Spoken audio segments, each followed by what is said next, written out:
What's going on, everybody? It is Luke, and today we're going to go over the Q&A from a post I posted on the 16th of February. It was literally just a YouTube Q&A. I haven't really done many of these, but it's interesting to see what people's comments and questions to me are. So let's get started. So 7 comments, not really that many, but the more that I do this, I'm sure the more that I will get some response. So it's something that I'll probably try to do every month. This will be February 2021's video, and so on. We'll go through the year. And I'll just touch over every single question here, and some of them might be hard to answer. Maybe they're quite generic, or some of them are very specific. So let's see how we get on. So first question from Dan was, what keeps you awake at night in terms of your business, if anything? Or what do you do to switch off from all? So I wouldn't say anything really keeps me awake sorry, anymore. I used to periodically worry a little bit about what the products I'm selling, are they safe to sell? And if not, because I wasn't sure, what would happen? Could I lose my account? Would I have to get a job? Blah, blah. All those kind of thoughts crop up. How much risk do I even put into the business? If the business could fail like tomorrow, overnight, I could get a warning and something could happen. All these kind of like thoughts that you naturally just get. And that's why I slowly adjusted my business to selling products that I was so super confident about that risk reduced over time, to the point where I don't sell toys, I don't sell a massive amount of beauty, I sell some home, some grocery, and various little things, mostly grocery or supermarket style products, consumables, because I find that a lot of these companies are looking to sell bulk and in quantity. They are very, very good to find those products at a wholesaler, because that's the kind of products that wholesalers usually have. If there's an abundance of grocery or supermarket style places, as well as obviously just the retail side of things. There's many different supermarkets that sell the same stuff, and a lot of these products, they don't really worry about where the products are sold. It's just that they are sold in quantity. I mean, millions, billions of like Coke sells billions, I believe. And it's more about getting it out there, because that's where the money is from, not by controlling where it's definitely sold as such. If you kind of get what I'm saying. So a lot of these consumer products has stopped me from now, consumable products, sorry, it's stopped me from really having that. And the only other thing that I do is that every year, maybe every half year, I'll go and remove some of those products and start to invest. I wouldn't say I save money as such, but I invest in things other than Amazon. So, let's say 5 years time, if something happened, I could, in theory, sell everything I all my assets, all of my, I might have investments that are still giving me a residual income. I probably don't even need to take anything from my Amazon business right now. I can actually live off my sort of affiliate commission, my Amazon coaching, my what else do I get stuff from? My cashback. Well, yeah, it will go, wouldn't it, with Amazon? But at the moment, it's still coming, so I can live off that. Plus my Elite Sellers Academy, I make some income from that. So those incomes I can actually live off in a month. And so, which are non-selling, they're non-direct. They're related to Amazon, but they're non-direct to actual selling on Amazon. So I don't need to actually pay myself any money from the business as such, which is great, because that takes a little bit of pressure off me, because that's just sort of build that pot up, build the bank account up. Maybe not go too heavy in Amazon, because I don't rely on it. I'm not looking to make all my money from that. I'm looking to grow the other areas. So if I can double the areas that I'm getting income from, which are non-sales related from Amazon, well then that's still not the Amazon selling side, and I'm protecting myself. So if Amazon went, I can still make X amount from this. And then I also have maybe stocks, I have investments, maybe I'm learning to trade. I've been learning to trade for 3 years, and it could take you 5 to 10 years, depending on how many hours you put into trade, technical analysis and stuff like that. So I'm trying to build up other areas that will complement each other, so that I don't have to really get that. But definitely at the beginning, it's something you've got to almost have, because you need to understand what it feels like, and then you've got to protect yourself against it later. Number 2. I read this before. I didn't quite understand the question, but I'll try to understand it this time. So, if you about prep centers, like as a customer point of view, what's the core knowledge needed to select a prep center? You talk from that. How do I know what prep centers to use? You don't really. I would say slowly phase to a prep center. Don't just suddenly overnight move everything there. Maybe focus on sending, if you can't physically got enough hours, send the products that take you the longest, or the bulk of it. That's probably something like it takes you the longest. Send that to a prep center. Do the stuff that you can do, or the other way around. The stuff that is more expensive for you to prep. Maybe it's bubble wrap. You got to pay for that. You got to pay for poly bags. Get a prep center to do that. That means you don't have to buy bubble wrap, and you can get them to do that, and you can focus on the ones that you can do fast. Single label products, and just try them out. Don't be fixed. I'm currently over Q4. I had 2, and at the moment I kind of use 3 places, and so it's about finding which ones are best for different things. Some of them are faster, but they might be more expensive. But maybe that's worth using in Q4 because you need to be in stock on everything. But then through the rest of the year, you can use the other ones slightly more weighted. You can send more through the other ones, depending on price and so on and so on. I would say just be versatile in that fact. Next question. When to go deep and buy a supplier out of a product and how to analyse the risk involved. In that, I've done that a handful of times. I've just literally, every time it comes into stock, I'm buying 500, 300, whatever quantity of it you currently have, I'm buying it all out. And usually, if there's too much stock they've got, then I can't buy it all out, So that's usually less than 1,000, or there's a certain number, normally not every website is very website specific as well, or maybe it's a wholesaler, so it can work well at a wholesaler because you get to see their stock quantity.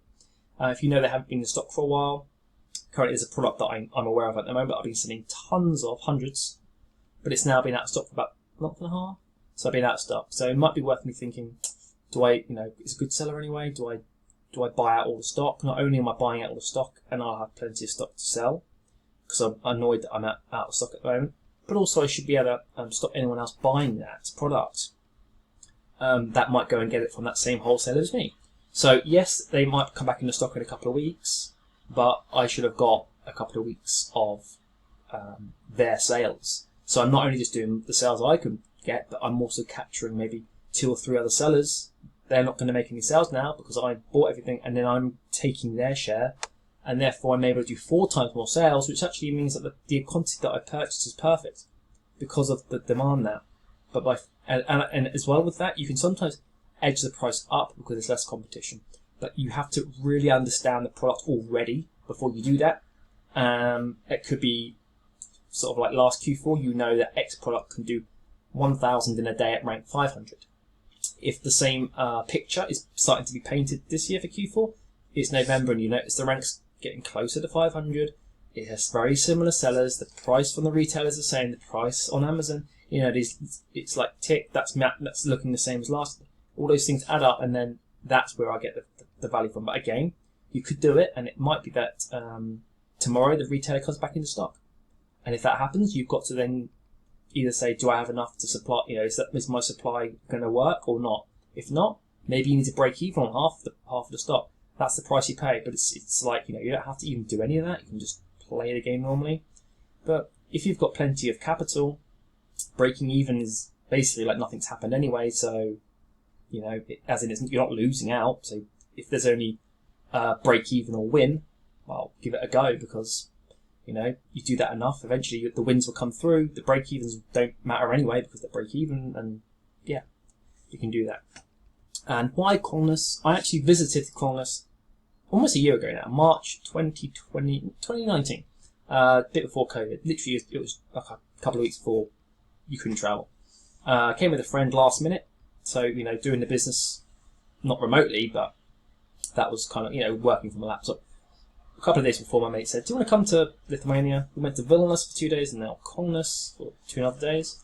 And I just came and really liked it here. I was looking for a country to maybe live in for a while. I didn't know how long. I didn't know what would happen from that. I just wanted to give it a go, even if it's 6 months, just to say that I'd done it. Because, if you're going to ever move away or try something new, why not do it when you actually can? Like when there's almost no reason not to try. Wasn't in a relationship, didn't have a massive expenses, didn't have a house to pay, and you could rent that out, but you get what I mean. And I did it, and it worked. And now I'm still here, and actually I got a 5-year residence visa. as of the beginning of this year, so I can basically stay here for almost another 5 years, and before I have to look at anything from there. So yeah, and I'm liking it here, so let's see what happens. Next one, your workings out on everything, your thought process behind, and what you look for. So, my workings out, I usually use SELLERBOARD, but I'm also using Seller Toolkit now, but I actually want to use many different softwares. I use BioPro, FBA Multi-Tool, I use many different things, because I actually want to check between each other. Before I was like, let's find the best or the cheapest or whatever but actually now I'm more like, let's use them all. As long as it's not, one of them isn't like 500 quid a month or something. Because each one's going to have its slight advantages and disadvantages, and you want to utilize them together. So that you can kind of work out everything. And working out in terms of purchasing, simple buy sheet, Excel, buy, quantity, nothing fancy at all. Very, very straightforward. And as you grow, you need to take into consideration things like how much expired stock is becoming obsolete. Can you claim, so what is that total? How much are you losing from that? What's the buy, all your expire per month? Let's say, you might start off with £10 a month, but it might get to £1,000 a month because you're selling so many, hundreds of thousand units a year or whatever, and you might have 1,000 units. If you're selling hundreds of thousands, 1% is 1,000. And if those 1,000 is £3 each, it's £3,000 of stock. It's not the percent, the number isn't big in relation to what you've done, but obviously you get there eventually. And so, that you can write off against like some taxes and stuff because it's basically just obsolete. But also you want to make sure that you're, in theory, losing that money against your profit, because that won't show in your profit and loss per month, because you're not selling anything and you're not getting any money. It doesn't show that. It'll show on the balance sheet, which is just your total, basically your business worth, total assets minus total liabilities, and then minus long-term debt or something. I don't know what it is. Not financial advisor, and then plus what was it like? Carried profit or something. I don't know. Maybe it's cool. Anyway, moving on. Where's the live shard? Shed. It's going to be live. It's going to be semi-live. I'll release it the same day. I do this anyway. Chris, so what is your replenishing process? How often? What do you use of software? What ROI will you take on replenishables? I use stuff like Seller Toolkit and SELLERBOARD just to check what I sold yesterday, in the last 3 days, the last week, last year, last quarter against quarter, Q1 last year, Q1 this year, March, December last year to this December, and I basically tried to improve that. I like to get almost, I like to overstock for 3 months. Not really overstock, but I like to overstock a little, so that I stop any stupid issues like can't get the stock, shipments take too long for my prep centers, all these little things.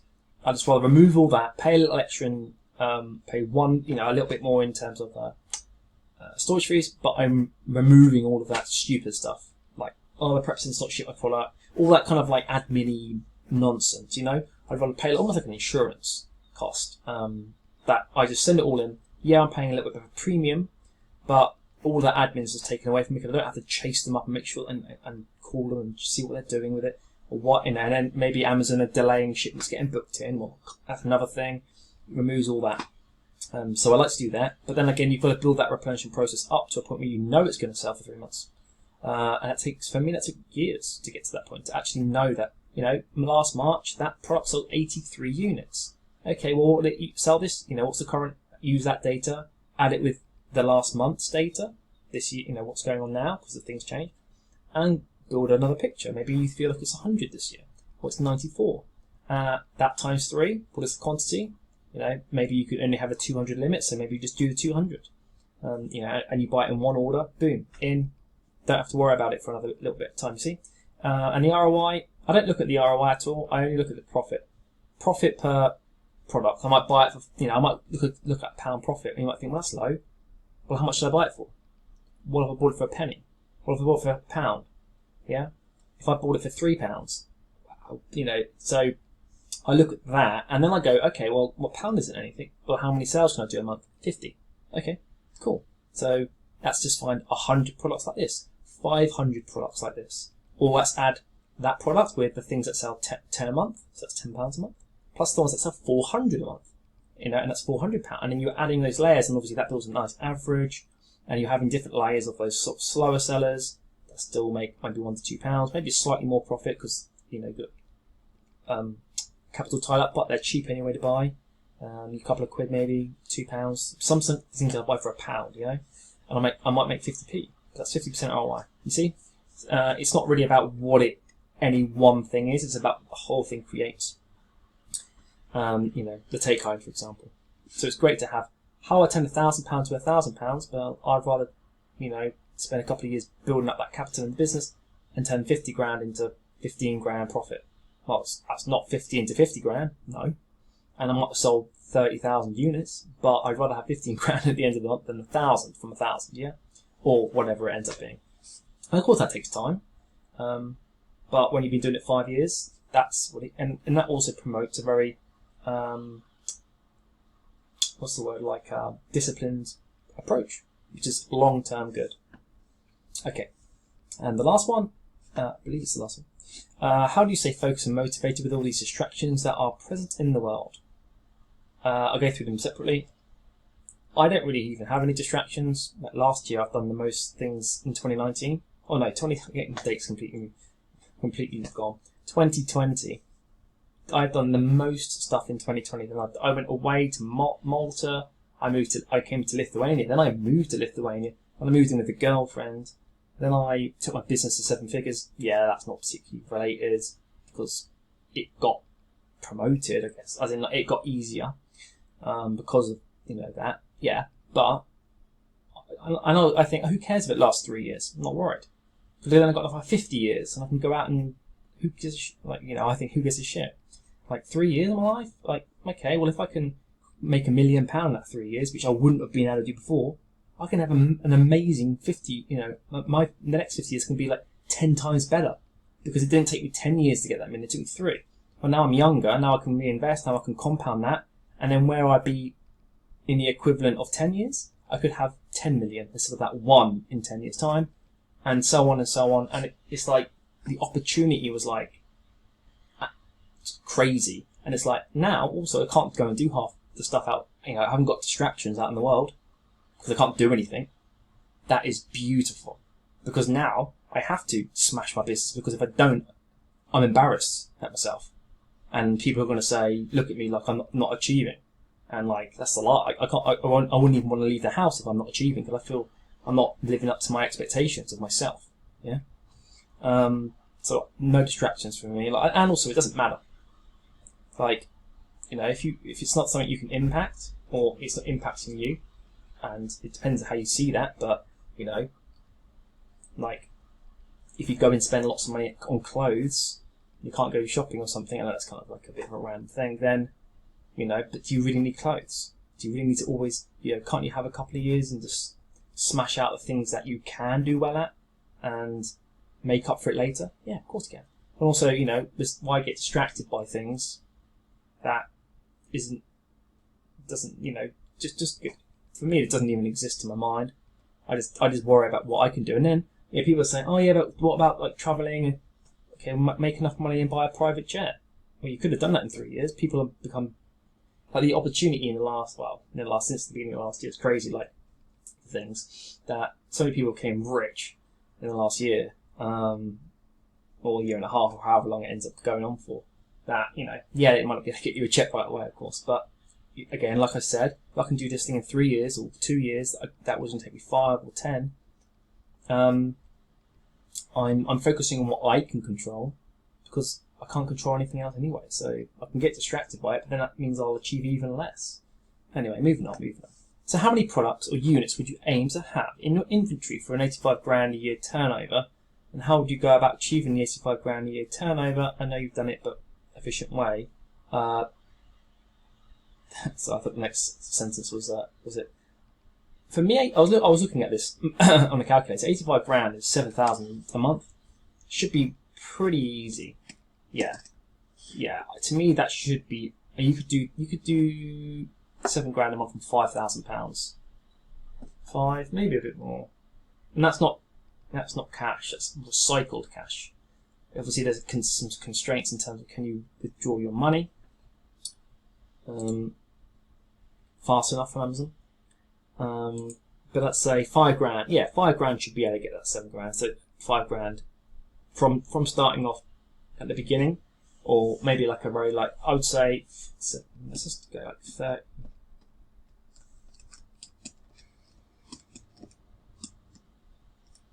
You need that's incorrect actually. So 7,000. Hang on, let's do it properly. 85 grand. So but the thing is, I'm dividing 85 grand by a year. But in Q4, you can do. I mean, what did I do? I went from about 70 grand in October, or 80 grand in October, to 300 grand in December. So 4x December. So obviously Q4's weighted a hell of a lot more, and it's easier to sell. You just chuck anything on there, related to sort of that seasonality side of things. But I would say, even if we're just running off the 7,000, my average sell price is 11.50. So I buy 11.50 is 615 products. Is that right? 615 products. Yeah. So 650. Let me just double check. 11.50. Yes. So 615 products a month. Divide that by 30. 20 sales a day, which is £235-ish a day. I mean, that means, and then if you're selling, you probably, let's just say you're selling 20, you could probably do 40 products, 50. It just depends.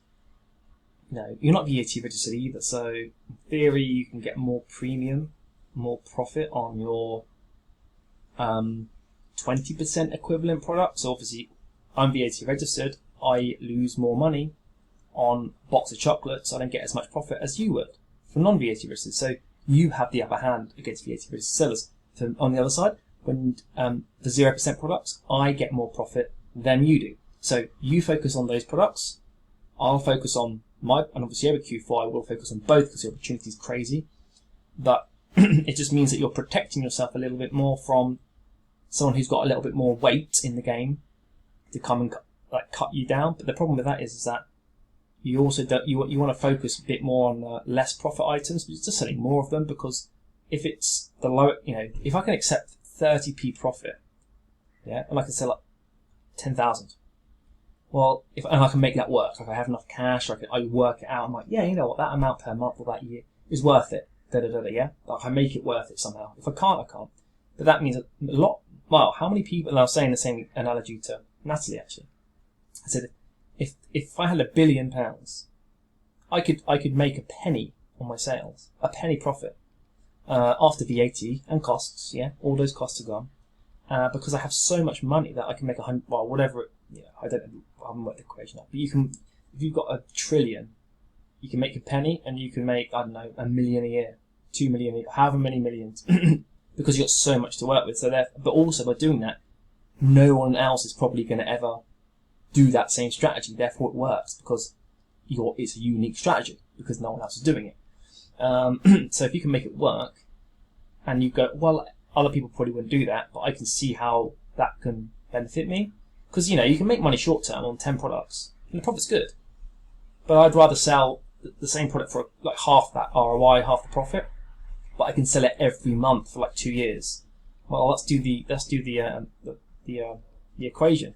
Like, yeah, you got more profit on those 10 products, but that profit then paid for my stock next month, and then the profit, and then that made profit, and then the profit at the end on the initial purchase is like 10 times what you actually got, because I was able to get the profit accumulated over many months. And there's far less work because you don't have to actually pay for a service or software. Or, you have to spend your time finding it.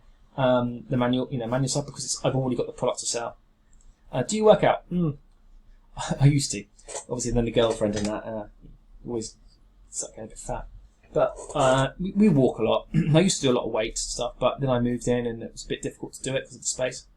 And then obviously the gyms were closed. And then it went to like -20 in the winter here, so you couldn't go out for like a run, but you probably could, but you might end up slipping into the river. Something. But when it gets better, maybe in about a month here, we're going to start running, me and the girlfriend, around the river and stuff. We've got a nicer river and stuff, and then but we do a lot of walking. Like we walked 3 hours yesterday, and then we do stuff like that. So that's enough. But yeah, realistically, I want to do a bit more. As you get older as well, I want to keep lean and healthy. So, going to leave the video there, guys. Hopefully you liked it. Any other questions though that I missed, or maybe you want to ask them for the next time? Comment below, or wait for the next post, which will be posted next month, and I will get back to you then. And yeah, join me for the next one. Bye.